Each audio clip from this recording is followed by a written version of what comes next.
যারা profile type ID নিয়ে কাজ করেন, আসলে তাদের ভবিষ্যৎটা কি? তারা কি ভবিষ্যতে উপরের দিকে উঠতে পারবে? আদৌ কি তারা কোনো ইনকাম করতে পারবে কিনা? তাদের পেজটাকে বড় কোনো দিকে নিয়ে যেতে পারবে কিনা? আজকের ভিডিওটি সেই টপিকস নিয়ে। হ্যালো বন্ধুরা, হ্যালো ভিউয়ার, সবাই কেমন আছেন? আশা করি সবাই অনেক, অনেক ভালো আছেন। আজকের ভিডিওটি হবে যাদের প্রোফাইল টাইপ আইডি আছে, না আজকের ভিডিওটি শুধু। যারা আমার ভিডিওটি দেখছো, যারা সাবস্ক্রাইব করো নাই, অবশ্যই তারা চ্যানেলটিকে একটি সাবস্ক্রাইব করে দেবা এবং পাশের বেল আইকনটি বাজিয়ে দিবা। চলুন মূল টপিকসে শুরু করা যাক। প্রোফাইল টাইপ পেজ আছে, তাদের আসলে ভবিষ্যৎটা কি এই বিষয়টা বলি।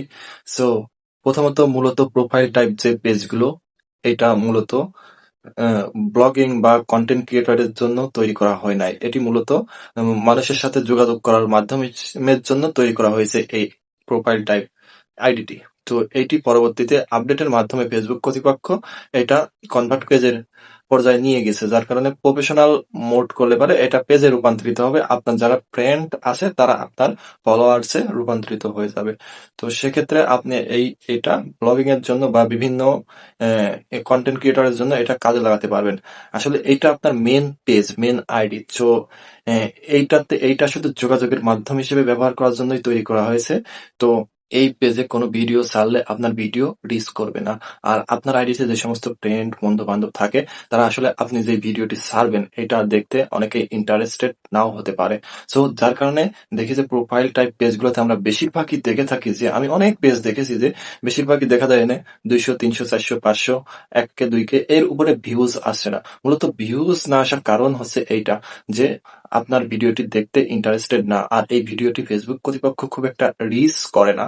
আর অন্যদিকে বলতে গেলে যেগুলো পেজ, আপনার আইডি থেকে যে পেজগুলো খোলা যাবে বা পেজগুলো খোলা যায়, প্রথমের দিকে আপনি দেখা যাচ্ছে যে এই পেজে ফলোয়ার পাবেন না খুব একটা। আপনার একটু কষ্ট হবে, ফলোয়ার পাবেন না, কিন্তু আস্তে আস্তে আপনি যখন কন্টিনিউ এই পেজে ভিডিও ছাড়বেন, সো পরে যখন একবার পেজ গ্রো করবে, তো তখন আপনার পেজটি অটোমেটিক ভাইরাল হয়ে যাবে। তো সেক্ষেত্রে ওইটি মূলত ফেসবুক কন্টেন্ট ক্রিয়েটর, বিভিন্ন বিজনেসের জন্য ওই পেজটা তৈরি করা হয়েছে। তো আর এইটি প্রোফাইল টাইপ আইডি মূলত যোগাযোগের জন্য তৈরি করা হয়েছে। তো এইখান থেকে আমরা যে বুঝতে পারলাম যে প্রোফাইল টাইপ পেজে কাজ করার থেকে আপনার মূল পেজে কাজ করা ভালো।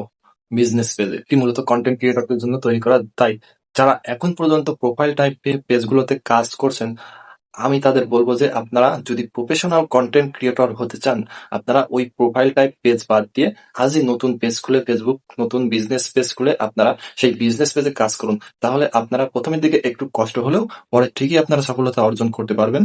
এবং প্রথমের দিকে একটু কষ্ট হলে পারেও কিন্তু পরের দিকে পেজটা আপনার খুবই গ্রো করবে এবং এই পেজে আপনার আর্নিংও ভালো পাবে। সো হ্যালো ভিউয়ার্স, আজকের ভিডিওটি ছিল এই পর্যন্তই। সবাই ভালো থাকবেন, সুস্থ থাকবেন। খোদা হাফেজ।